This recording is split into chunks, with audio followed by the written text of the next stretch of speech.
এভাবে যখন ক্যাপের উপর দিয়ে কাপড়টা ঝুলিয়ে দেন, এই নিচ থেকে তিনি দেখতেও পাচ্ছেন, পরপুরুষে তাকে দেখতে পাচ্ছে না, আবার এই কাপড়টা তার মুখের সাথে লাগছে না। পর্দার ক্ষেত্রে মুখ ঢাকা ফরজ।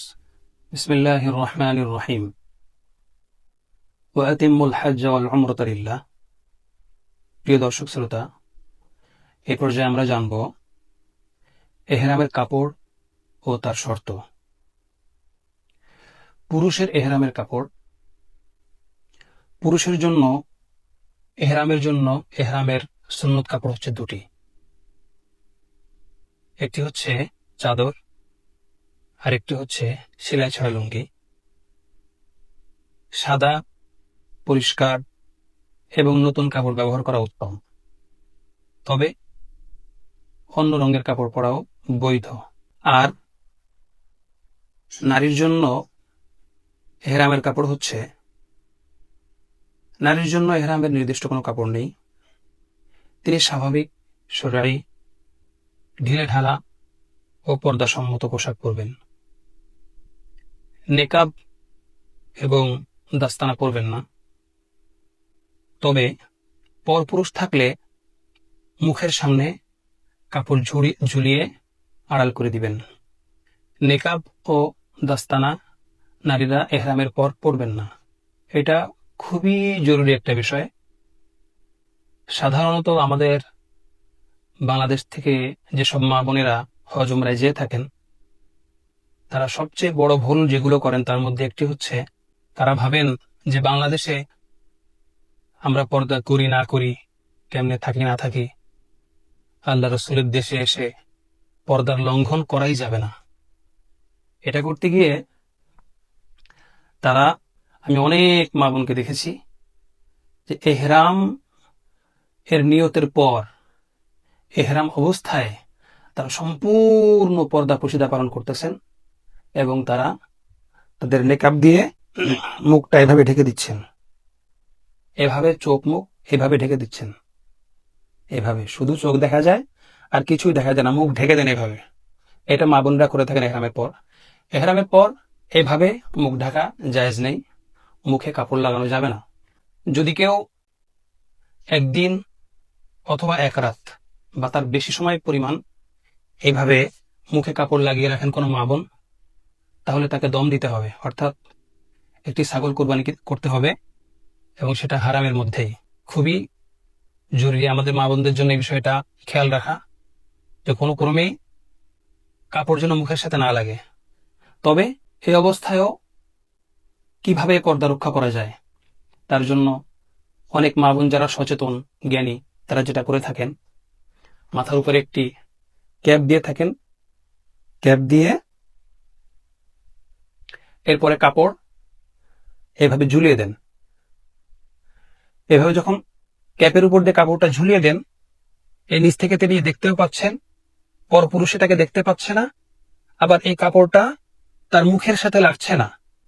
এই ক্যাপের যে সামনে যেটুকু অংশটুকু আছে, বারান্দা যেটা, এই ক্যাপের এইখানে কাপড়টা ঝুলে থাকার কারণে এই কাপড়টা মুখে লাগছে না, কোনো ক্রমে মুখে লাগছে না, আবার সব দেখতে পাচ্ছেন, তার পর্দাও হচ্ছে, এহরামও সম্পূর্ণভাবে রক্ষা করতে পারছেন।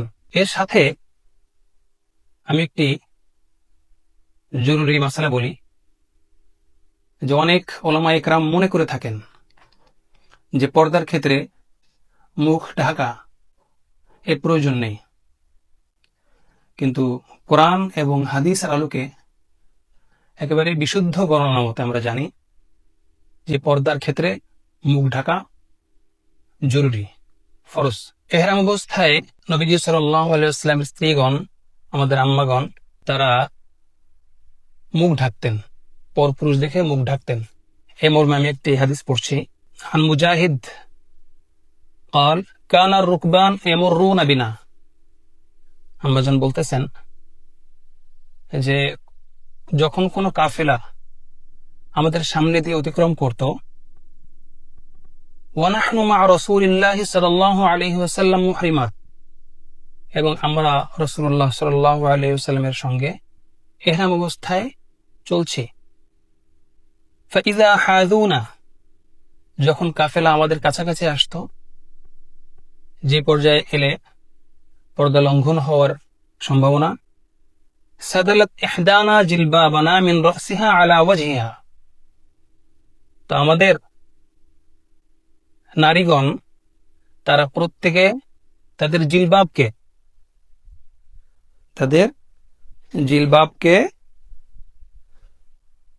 জিলবাবকে সাদালাত ইহদানা জিলবাবানা মিন রাসিহা আলা ওয়াজহিহা, এভাবে মুখ ঢেকে দিতেন। ফাইযা জাওয়াজুনা কাশাফনাহু, যখন কাফেলা আমাদের ক্রস করে চলে যেত তখন আমরা আবার মুখ থেকে পর্দা সরিয়ে দিতাম। অর্থাৎ পরপুরুষ সামনে এলে তারা মুখ ঢেকে দিতেন, এহরাম অবস্থায়ও, আর যখন স্বাভাবিক অবস্থায় বাড়িতে থাকতেন তখন তো অবশ্যই এটা পালন করতেন, অর্থাৎ চেহারা করার সামনে প্রকাশ করতেন না। এই ব্যাপারে যেটা বললাম যে চেহারা ঢাকা এটা পর্দার অংশ, এ ব্যাপারে কোরআন এবং অনেক হাদিসের অকাট্য দলিল এবং সাহাবাদের আমল, আম্মাজানদের আমল বিদ্যমান রয়েছে। আমরা যারা সংক্ষেপে এই দলিলগুলো জানতে চাই, একটি কিতাব আছে পর্দা, কিতাবের নাম পর্দা, লিখেছেন মাওলানা মওদুদী মারহুম।